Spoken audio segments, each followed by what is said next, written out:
Shabbat Shalom Mevorach, j'espère que vous allez bien et que vous avez passé une bonne semaine. Paracha de cette semaine, Paracha de Kitissa. Dans la paracha de cette semaine, la Torah va nous raconter l'histoire la plus improbable, la plus impensable que le peuple juif ils aient pu faire dans le désert. L'histoire de la faute du veau d'or. Akadosh Baruch Hu, 40 jours avant la faute du veau d'or, il s'est dévoilé au peuple juif, ce qu'il a fait à aucun peuple. Akadosh Baruch Hu, il donne la Torah à Am Israël. La Torah qui était le joyau de la couronne d'Akadosh Baruch Hu. Akadosh Baruch Hu, pour montrer l'amour qu'il a pour le peuple juif, il fait avec eux des miracles, miracle sur miracle, que ce soit la manne, que ce soit le puits de Myriam, que ce soit les nuées, que ce soit l'ouverture de la mer, les 10 plaies en Égypte. Akadosh Baruch Hu, il s'ouvre entièrement au peuple juif. Il leur témoigne son plus grand amour qu'il a pour eux. Et il témoigne de cet amour en se dévoilant à eux à Matan Torah, quand Hachem il a dit Anochi Hachem Elokecha, le peuple juif dans son entité, ils ont vu Akadosh Baruch Hu. Même Avraham, Yitzhak et Yaakov, Hachem il s'est pas dévoilé à eux comme Hachem il s'est dévoilé aux 600 000 juifs qui étaient dans le désert. Akadosh Baruch Hu, il témoigne tout son amour qu'il a pour son peuple en se dévoilant à eux et leur donnant la Torah. Maintenant, Akadosh Baruch Hu il demande à Moshe Rabbeinu de monter au ciel afin de lui donner le reste de tous les commandements.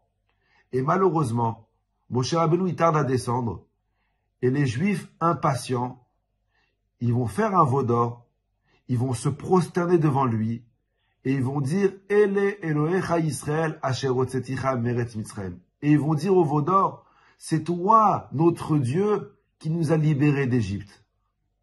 Après, vous connaissez l'histoire. Akadosh Baruch Hu dit à Moshe Rabbeinu de descendre rapidement. Moshe Rabbeinu, il descend avec les tables de la loi.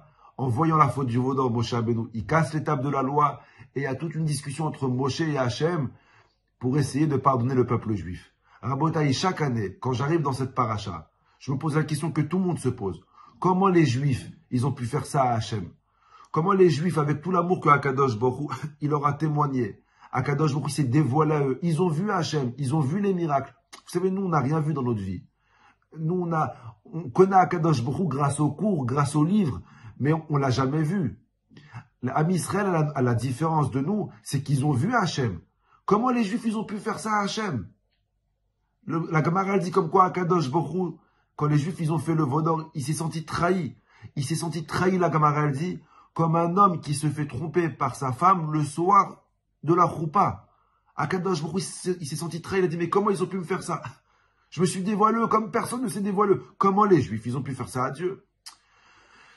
J'ai écouté plusieurs réponses, j'ai lu plusieurs réponses cette semaine, et je suis arrivé à la conclusion que malheureusement, nous assistons à notre vie sans vraiment la vivre.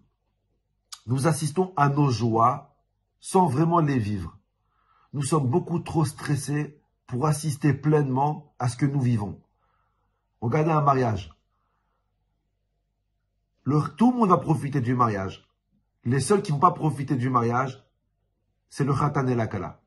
Pourquoi? Parce qu'ils sont trop stressés de savoir est-ce que le traiteur il va être à la hauteur, est-ce que les invités ils vont venir, est-ce que les enveloppes ils seront là. Et on passe plus de temps à stresser le soir de notre mariage qu'à profiter de notre mariage. Donc on assiste à notre mariage, mais on ne vit pas notre mariage. La brit mila de nos enfants, bah c'est pareil. On est tellement stressé par rapport à la brite du petit, par rapport est-ce qu'il y a du monde, est-ce qu'il n'y a pas du monde, est-ce que le chanteur il est venu, est-ce que le traiteur il est à la hauteur, qu'on assiste à la brite de nos enfants sans vraiment la vivre. Mais si c'était qu'une soirée, comme un mariage, ou une matinée comme une brit mila, ça passe, c'est que de 3 heures. Mais malheureusement, nous passons notre vie à assister à notre vie sans vraiment profiter de la vie. On assiste à la maison, bien sûr qu'on va tous les soirs à la maison, mais on est tellement stressé par le travail, par les factures, que malheureusement, nous ne vivons pas l'évolution de nos enfants. On assiste à la maison sans vraiment y vivre. Et une personne qui assiste à sa vie sans vraiment la vivre, alors non seulement qu'il ne profite pas, qu'il ne profitera jamais, mais il peut très vite tourner. Et c'est bidou que ça, je pense, la faute des Juifs. Oui, c'est vrai comme quoi ils ont assisté à Matan Torah. Oui, c'est vrai comme quoi ils ont assisté au miracle. Ils ont assisté à l'ouverture de la mer. Mais ils n'ont pas vécu Matan Torah. Et ils n'ont pas vécu les miracles. Et une personne qui ne vit pas sa vie, alors il peut très bien faire le Hegel, le veau d'or, 40 jours après avoir reçu la Torah. Et je pense que tout le message de la paracha de cette semaine, c'est qu'Akadosh Baruch Hu veut nous dire, ne faites pas la même erreur que les Juifs ils ont fait. L'erreur, la raison pour laquelle ils ont pu faire le veau d'or, c'est parce qu'ils ont assisté à Matan Torah, ils n'ont pas vécu Matan Torah. Ne fais pas les mêmes erreurs, n'assiste pas à ta vie, vis pleinement ta vie. Et une personne qui vit pleinement sa vie, alors il restera fidèle à ses convictions. Bracha v'hatzlacha, à la semaine prochaine si Dieu veut.